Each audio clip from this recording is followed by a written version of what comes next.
Episode की starting में हम लोग बायू से आए हुए स्लैब्स का रेफ्यूजी कैंप देखते हैं, जहां पर वो सभी लोग बहुत ही ज़्यादा खुश थे क्योंकि एम्परर ने उन्हें यहां रहने की परमिशन दे दी थी। तभी वहां पर मेन गेट से एक और आदमी अंदर आता है, जिसे देखकर वो लोग उसे बायू का ही आदमी समझते हैं और उसे यहाँ ठहरने के लिए कह देते हैं। साथ में उसे पीने के लिए थोड़ा सा सूप भी दे देते हैं। फिर एक और बूढ़ा आदमी उस आदमी को एम्परर की बड़ाइयाँ सुनाने लगता है, लेकिन वो आदमी इन सभी लोगों से कहता है कि ये जगह तुम्हारे रहने की बिल्कुल भी नहीं है। ये सुनकर के वो बूढ़ा आदमी भड़क जाता है और उस आदमी से कहता है कि चू स्टेट ने हम सभी लोगों के साथ बहुत बुरी तरीके से बर्ताव किया था, और तो और हान स्टेट के एम्परर ही हैं जिनकी वजह से आज हम सभी लोग सेफ हैं। लेकिन तभी वो बूढ़ा आदमी देखता है कि उस दूसरे आदमी के पास से स्नेक ऑरा बाहर निकलने लगा है, जो देख करके वहाँ के सभी लोग पूरी तरीके से डर जाते हैं। फिर सीन शिफ्ट होकर हानफे के रूम में आ जाता है, जहाँ पर वी जोंग उस लड़की से फाइट के लिए बिल्कुल रेडी था और हानफे बड़े ही आराम से बैठ करके उस फाइट को देखने लगता है। तभी वो लड़की वी जोंग पर अटैक कर देती है, लेकिन वी जोंग बड़ी ही आसानी से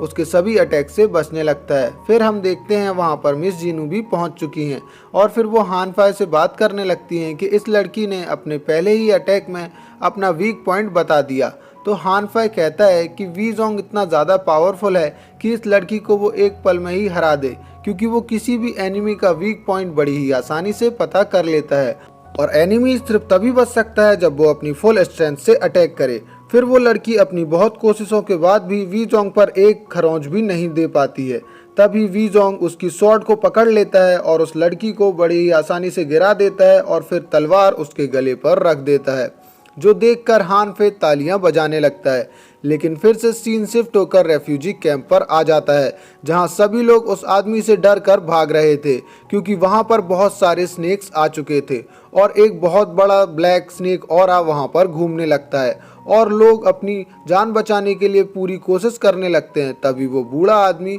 उस स्नेक लॉर्ड से इसकी वजह पूछता है। फिर वो आदमी कहता है कि तुम लोगों को कभी भी एम्परर के ऊपर डिपेंडेंट नहीं रहना चाहिए था। और इसी के साथ सीन शिफ्ट होता है और वापस हानफे के रूम में आ जाता है, जहां पर हानफे तालियां बजाने लगता है। तो वी जोंग उस लड़की से ऊपर से स्वॉर्ड हटा लेता है और कहता है कि ये लड़की तो मेरी अपोनेंट बनने तक के काबिल नहीं है, जिससे हानफाई उससे कहता है कि मैं तुम्हारे लिए नहीं बल्कि इस लड़की नोंगयू के लिए तालियां बजा रहा था, जिसे सुनकर नोंगयू समझ जाती है कि हानफे और वी जोंग पहले ही उसे पहचान चुके थे और इसीलिए वी जोंग ने उसे इतनी ही आसानी से छोड़ दिया। फिर हानफे नोंगयू की तारीफ करने लगता है, जिसे सुन करके वी जोंग थोड़ा गुस्सा होकर कहता है कि नोंगयू को इनकरेज करके तुम उसे मौत के और ज़्यादा करीब कर दोगे। फिर हानफे नोंगयू से पूछता है कि वो ये सब क्यों कर रही थी, तो नोंगयू बताती है कि वो हानफे का साथ देना चाहती है, पर वी जोंग उससे कहता है कि उसकी फाइटिंग स्किल्स बिल्कुल बेकार हैं और वो इस तरीके से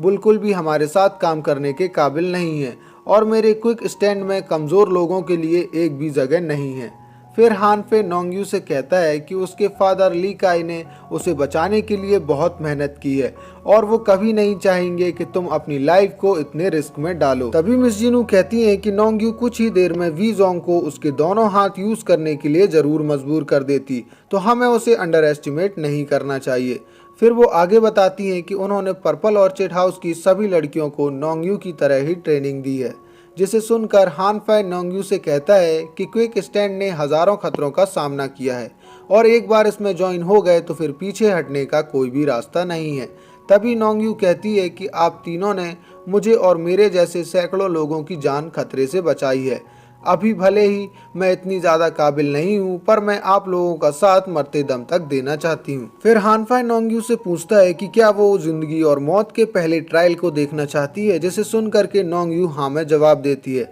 तो हानफाई कुछ सोचने लगता है और उसके दिमाग में कुछ खुरापाती आइडिया आता है। फिर वो उससे कहता है कि तुम्हें मेरे साथ में वाइन तब तक पीनी होगी जब तक हम दोनों नशे में ना डूब जाएं। ये सुनकर के वहाँ खड़ी सभी लड़कियां भी हंसने लग जाती हैं। फिर सीन शिफ्ट होकर वापस रेफ्यूजी कैंप पर आ जाता है, जहां हम वहाँ एक नए विलन की एंट्री को देख पाते हैं, जिसके चारों ओर लावा ही लावा होता है और उसके पीछे गुई और मरमेड गर्ल भी थी और इस लावा के कारण पूरे कैंप में आग फैलने लगती है। उस आदमी को देखकर वहाँ के लोग बहुत ज़्यादा डर जाते हैं। फिर वो आदमी कहता है कि बायू के लोगों को उनका खुद का घर वापस मिलना चाहिए, ना कि उन्हें एम्परर जैसे आदमी के ऊपर डिपेंड रहना चाहिए। और अब जब तुम लोग दूसरों के ऊपर डिपेंड हो चुके हो तो तुम लोग बायू के लोग कहलाने के लायक बिल्कुल भी नहीं है, और इसीलिए मैं आज तुम लोगों को मार दूंगा। फिर वहां मौजूद जितने भी स्नेक थे वो उन लोगों पर अटैक कर देते हैं और उनमें से किसी एक भी आदमी को नहीं छोड़ते, वे सभी को मार देते हैं और उस कैंप को भी पूरी तरीके से तबाह कर देते हैं। फिर वो सभी विलन्स वहां से धीरे धीरे जाने लगते हैं। हमें इन विलन्स का नाम नेक्स्ट एपिसोड में पता चलेगा। सीन शिफ्ट होता है और हम नेक्स्ट डे मॉर्निंग को देख पाते हैं, जहां जी फेंग उस जगह को देखने आया था जहां पर वो हान फाई को भी पाता है। हान फाई कैंप में हुई बर्बादी और वहां बिछी लाशों को देख करके बहुत ही ज्यादा गुस्से में था। फिर जी फेंग उसके पास आता है और उसे कुछ कहने ही वाला था, लेकिन हान फाई उसे रोक देता है और इस हादसे के बारे में सोचने लगता है, और यहीं पर हमारा एपिसोड एंड हो जाता है। तो दोस्तों, अगर एपिसोड हेलो दोस्तों, तो आप में से कुछ लोगों की ये क्वेरी थी कि आखिर हमें क्विंस मिन के कैरेक्टर्स इस सीरीज़ में देखने के लिए मिलेंगे कि नहीं। तो मैं आप लोगों को बता देना चाहता हूं कि आप लोग बिल्कुल भी चिंता मत करें, हमें जल्द ही मिस्टर गायनी और बाकी सभी कैरेक्टर्स देखने के लिए मिल जाएंगे। तो चलिए चलते हैं एक्सप्लेनेशन की ओर। एपिसोड की स्टार्टिंग में हम लोग हानफे को देखते हैं, जो कि कैंप में हुए हादसे के बारे में इन्वेस्टिगेट कर रहा था। फिर वो डेड बॉडीज की जगह को देखकर समझ जाता है कि ये लोग किसी से बच करके भाग रहे होंगे और मर्डरर इस पॉइंट पर खड़ा होगा। फिर ये मर्डरर पक्का मेन गेट से बाहर से आया होगा, लेकिन वो इस कंफ्यूजन में अभी भी था कि मर्डरर इन्हीं लोगों में से तो कोई एक नहीं था। फिर वो वहाँ पड़ी डेड बॉडीज को देखने लगता है। तभी जी फेंग उसे बताता है कि लाशों के हाथ और पैर मुड़े हुए हैं, जैसे वो किसी से फाइट करने की कोशिश कर रहे हों, और कुछ लाशें तो पूरी तरीके से जली हुई हैं, लेकिन कैंप में आग लगने का कोई भी सबूत हमारे हाथ में नहीं आया है। तभी हान फाई वहाँ पड़ी एक डेड बॉडी के पास जाता है और फिर वो जी फेंग को बुला लेता है, जहाँ जी फेंग उस बॉडी को देखता है और समझ जाता है कि बॉडी की स्किन जली हुई है और हाथ पर किसी चीज़ के काटने के निशान हैं, जिससे वो समझ जाता है कि इन्हें पक्का पॉइजन से मारा गया होगा। तभी हान फे जी फेंग से इस पॉइजन के बारे में पूछता है, तो जी फेंग बताता है कि इस तरह का पॉइजन आपको पूरे हान स्टेट में कहीं नहीं मिलेगा और ये पॉइजन मर्डरर पक्का हान स्टेट के बाहर से लाया है। फिर वो आगे कहता है कि ये पॉइजन तो सिर्फ और सिर्फ बायू में ही मिल सकता है, जिसे सुनकर हान फे को पक्का हो जाता है कि रेफ्यूजी को मारने वाला बायू से ही है। फिर जी फेंग बताता है कि बायू के पास 2 मिस्टीरियस आर्ट हैं, जिसमें से एक पॉइजन और दूसरा विशियस आर्ट है। तभी हान फे जी फेंग को बताता है कि लोगों में ह्यूमर फैला हुआ है कि उन्होंने रात को घोस्ट को घूमते हुए देखा है। तो जी फेंग बताता है कि ये लोग जिस तरीके से मारे गए हैं वो पक्का ही वायु की विशियस आर्ट के कारण है, और ये आर्ट पनिशमेंट देने के लिए है, और इसे हम हज़ारों पॉइजन का कर्स भी कह सकते हैं। तभी वहाँ पर कुछ सोल्जर्स आ जाते हैं जो एम्परर का ऑर्डर लेकर के आए थे, इसीलिए वो मिनिस्टर ऑफ क्रिमिनल जस्टिस यानी कि हान फे को उनके साथ चलने को कह देते हैं। सीन शिफ्ट होकर एम्परर के ऊपर आ जाता है, जो बायू के रेफ्यूजीज की अचानक और बेरहमी से हुई डेथ के बारे में वहाँ मौजूद सभी लोगों से पूछने लगते हैं। तभी फोर्थ प्रिंस कहता है कि ये काम जरूर किसी बाहरी आदमी का है। ये सुनकर के प्राइम मिनिस्टर सारा इल्ज़ाम जनरल के ऊपर लगा देते हैं, क्योंकि जनरल ही सिटी के डिफेंस कमांड को संभालता है और बायू के रेफ्यूजीज की सेफ्टी का काम भी उसी का था, और ये भी था कि कोई आदमी बाहर से आ गया और जनरल को बिल्कुल भी खबर नहीं हुई। लेकिन इस पर जनरल हान फाई पर इशारा कर देता है और कहता है कि ये सब कभी होता ही नहीं अगर हान फाई रिफ्यूजीज को रोकने की परमिशन नहीं दिलाता। ये सभी लोग बात कर ही रहे थे, लेकिन तभी इन्हें किसी के हंसने की आवाज आती है और ये मरमेड गर्ल की आवाज होती है, जो कि जाकर के एम्परर के तख्त पर बैठ चुकी थी। उसे देखकर सभी सोल्जर्स तैयार हो जाते हैं और जनरल उस पर अटैक करने का ऑर्डर दे देता है, पर मरमेड गर्ल उन सोल्जर्स से बड़ी ही आसानी से बच जाती है। तभी हान फाई थोड़ा आगे आकर उससे पूछता है कि क्या वो बायू से बिलोंग करती है, जिस पर मरमिड गर्ल कहती है कि तुम्हारी आंखें यहाँ पर खड़े सभी लोगों से बिल्कुल अलग हैं, जैसे कि तुम मुझसे कुछ और कहना चाहते हो। तो हान फाई उससे बायू के लोगों को मारने की वजह पूछता है, जिसे सुनकर मरमिड गर्ल नीचे आ जाती है और इस बारे में एम्परर से पूछने के लिए कह देती है और बताते हैं कि रेड आईब्रो ड्रैगन स्नेक टियानजी वापस आ चुका है, जिसका नाम सुन करके एम्परर बुरी तरीके से घबरा जाते हैं और अपने इंपीरियल गार्ड्स को अंदर बुला लेते हैं और उस लड़की पर अटैक करने के लिए कह देते हैं। फिर वो सोल्जर्स मरमिड गर्ल पर तीर चलाने लगते हैं, जिससे मरमिड गर्ल बड़ी ही आसानी से बच जाती है और फिर वो अपने सामने एक सील्ड फॉर्मेशन बना लेती है और उन दोनों सोल्जर्स को वहीं जला करके मार देती है।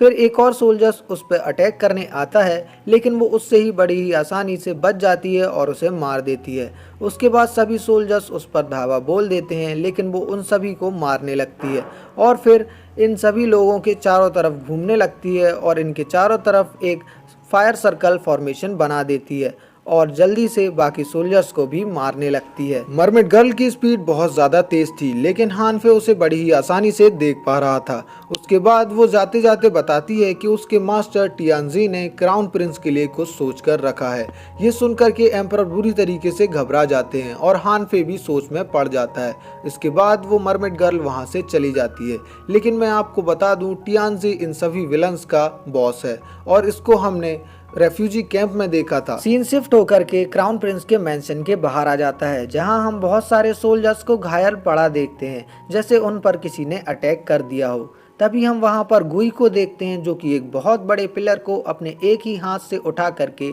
मेंशन के मेन गेट की तरफ जा रहा था। फिर सीन शिफ्ट होकर एम्परर के पास आ जाता है, जहां जनरल उन्हें बता रहा था कि हमें इन स्लैब्स के केस को छोड़ करके हान स्टेट की सेफ्टी के बारे में पहले ध्यान देना चाहिए, जिस पर प्राइम मिनिस्टर कहते हैं कि हमारी सिटी जनरल के गार्ड्स के कारण सेफ रहती है, लेकिन अब ऐसे गार्ड्स का क्या फ़ायदा जो दुश्मनों को पैलेस में तक घुसने से नहीं रोक पा रहे हैं, जबकि ये पैलेस हान स्टेट की सबसे सेफ जगह मानी जाती है। अगर जनरल के गार्ड इतने भी स्ट्रॉन्ग नहीं हैं तो वो हान स्टेट की सेफ्टी की बात कर भी कैसे सकते हैं। ये सब सुन करके एम्परर थोड़े से गुस्से में आ जाते हैं और कहने लगते हैं कि हान स्टेट बहुत बड़ी मुसीबत में पड़ चुका है और अब मेरी गद्दी का वारिस यानी क्राउन प्रिंस की लाइफ भी खतरे में है, तो तुम दोनों एक दूसरे पर इल्ज़ाम लगाने से अच्छा कोई आइडिया सोचो। तभी फोर्थ प्रिंस हान यू आगे आकर कहता है कि भले ही क्राउन प्रिंस की जान खतरे में हो, पर हम इसे किसी तरह बचा लेंगे। फिर वो आगे बताता है कि ये जो दुश्मन है हान स्टेट के, इनके अंदर मौत का कोई भी डर नहीं है। ये लोग पक्का क्राउन प्रिंस को होस्टेज बनाएंगे और अपनी डिमांड्स को पूरा करने के लिए कहेंगे, लेकिन हम इस चीज़ का फ़ायदा उठा सकते हैं क्योंकि हम उनसे सौदा करने की बात करेंगे और उनसे कुछ टाइम मांगेंगे और उसी टाइम में हम क्राउन प्रिंस को छुड़ा लेंगे और उन सभी एनिमीज़ को एक साथ पकड़ लेंगे। फिर वो आगे कहता है कि सोल्जर्स को संभालने की जिम्मेदारी जनरल की है और हानफे अपने इंटेलिजेंस की मदद से ये पता कर लेगा कि इस सब के पीछे कौन है और ये तबाही तब तक ठीक नहीं हो सकती है जब तक हानफे और जनरल एक साथ मिलकर काम ना कर पाएं। फिर हम एम्परर को देखते हैं, जो कि हान यू के आइडिया से काफ़ी इम्प्रेस थे और उससे राजी हो जाते हैं। फिर वो क्राउन प्रिंस को बचाने के लिए कमांड हान यू के हाथ में सौंप देते हैं, पर हान यू कहता है कि अगर अभी हमने एनिमीज़ पर अटैक किया तो क्राउन प्रिंस की लाइफ खतरे में पड़ सकती है और मैं ये चाहता हूँ कि ये कमांड मेरी जगह आप हानफे को दे दो, क्योंकि हानफे लगातार केसेस को सॉल्व करते आ रहा है और वो हानफे की इंटेलिजेंस पर पूरा भरोसा करता है। इसीलिए आप मेरी जगह पर इस सिचुएशन को हैंडल करने के लिए हानफे को कमांड दे दें। ये सुनकर के प्राइम मिनिस्टर भी एग्री कर जाते हैं। ये देखकर एम्परर जनरल से हानफे के साथ काम करने के बारे में कहता है। जनरल मन ही मन तो ये सोचता है कि वो हानफे के साथ कभी काम नहीं करेगा, लेकिन बाहर से वो कहता है कि उसे हानफे के साथ काम करने में कोई भी दिक्कत नहीं है, बस उसकी थोड़ी मिसअंडरस्टैंडिंग हानफे से कुछ दिन पहले हो चुकी थी। इसके बाद एम्परर क्राउन प्रिंस को बचाने के मिशन की कमांड हानफे के हाथों में सौंप देते हैं, लेकिन वो उससे एक और बात कहते हैं कि अगर उसने क्राउन प्रिंस को नहीं बचा पाया तो उसके लिए ये बिल्कुल भी अच्छा नहीं होगा। फिर ये सभी लोग पैलेस से बाहर जाने लगते हैं और यहीं पर ये एपिसोड एंड हो जाता है।